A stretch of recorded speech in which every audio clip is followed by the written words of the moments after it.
तो जैसा कि आप जानते हैं कि ये जो प्रेस कॉन्फ्रेंस है, ये जो मर्डर केस हुआ था 12-13 की दरमियानी रात को 12-13 जनवरी दरमियानी रात को जो मर्डर हुआ था एक माइनर लड़के का, जिसका नाम अजय कुमार सनाफ रमेश लाल बटियारी बिश्ना का रहने वाला था।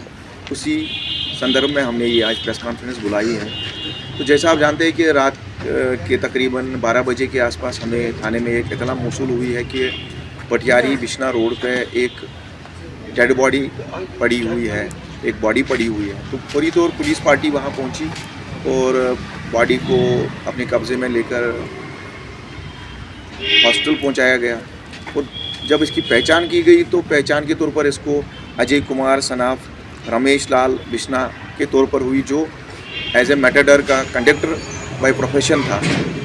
तो फाइनली पुलिस स्टेशन में एक FIR number 4 under section 103 murder case register हुआ और इन्वेस्टिगेशन SHO बिश्ना की क़यादत में शुरू की गई। तो फाइनली टेक्निकल एनालिसिस और जो ह्यूमन इंटेलिजेंस था, दोनों का इस्तेमाल करते हुए कुछ सस्पेक्ट्स को आइडेंटिफाई किया गया। तो फाइनली उन सस्पेक्ट्स को दर दबोचने के लिए पुलिस ने अपनी मुख्तलिफ पार्टीज़ कुछ जगहों पर रवाना की। जम्मू, जो साथ में सांबा के भी कुछ एरियाज़ हैं, वहाँ भी हमारी पार्टीज़ गई, रेड्स हुई और 3 जो इसमें एक्यूज़ड थे, मुलजिम थे, फाइनली हम उनको गिरफ़्तार करने में कामयाब हुए, जिनकी पहचान अनमोल शर्मा, जिसकी उम्र तकरीबन 24 साल है, सनाफ गणेश दास RO चक सांबा का रहने वाला है।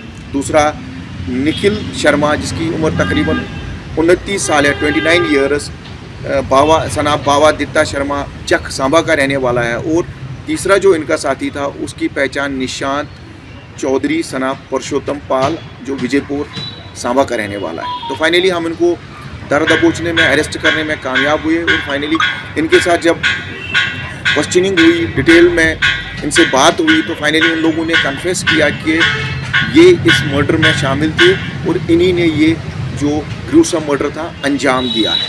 मुख्य वजह क्या थी, इतनी बड़ी दुश्मनी क्या थी कि हत्या का? मुख्य वजह यही था कि ये जो डिजीज़ था, ये कंडक्टर बाय प्रोफेशन था। तो इसके ड्राइवर और इनके साथ जो अनमोल लड़का था, उनकी कुछ दिन पहले आपस में नोक-झोंक हुई थी। कोई ज़्यादा भी सीरियस मसला नहीं था, लेकिन नोक-झोंक हुई थी और उसी का बदला लेने के लिए ये आए थे और उसी शरारत में इन्होंने तीनों ने मिल के वो कत्ल अंजाम दिया। बाकी लोगों की जो इसमें कुछ इन्वॉल्वमेंट, जो पुलिस संदेह के घेरे में देख रहे थे, हमारे पास इन्हीं 3 लोगों की इन्वॉल्वमेंट आई है। इसमें जो वेपन ऑफ ऑफेंस है, टोका कुर्की वगैरह, वो हमने सीज़ किया है। जो गाड़ी इसमें इस्तेमाल हुई है वो सीज़ हुई है। तो अभी तक हमें और किसी की इन्वॉल्वमेंट नहीं आई है। इन 3 लोगों की इन्वॉल्वमेंट आई है, जिन्होंने वाकई तौर इसको अंजाम दिया है। उनको गिरफ्तार किया गया और सलाखों के पीछे धकेला गया है कि इसको और तफ्तीश जारी है। अगर किसी की इन्वॉल्वमेंट होगी तो उसको भी बख्शा नहीं। रिवेंजेबल एटीट्यूड है ये सर, वो डिजीज के प्रति था या किसी और के प्रति था? देखा जाए तो जो इसके ड्राइवर थे उसके प्रति था, उसने झगड़ा किया था, क्योंकि जो उसका ड्राइवर था गाड़ी का, उसके प्रति बेसिकली ये लड़ाई वड़ाई हुई थी, दुश्मनी उसके प्रति थी। लेकिन अब दोनों, ये उस्ताद और उसका जो कंडक्टर है, एक पार्टी मानेंगे, तो उन्हीं को बदला लेने के लिए आए थे। तो उसी में इस माइनर बॉय जो अजय थे, इनकी जान चली गई, जो बड़ा अनफॉर्चुनेट है। लेकिन पुलिस ने फौरी तौर कार्रवाई की, सस्पेक्ट्स को आइडेंटिफाई किया।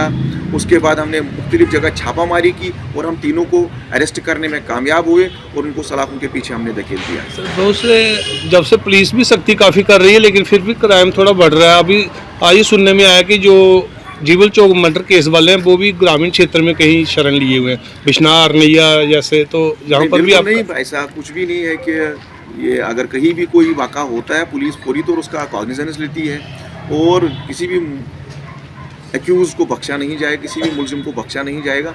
आप बहुत जल्द देखेंगे कि जैसे इस मर्डर केस में जो लोग इन्वॉल्व थे, इनको हमने पहले आइडेंटिफाई किया, उसके बाद अरेस्ट किया और उसके बाद आपके सामने ये लॉकअप के पीछे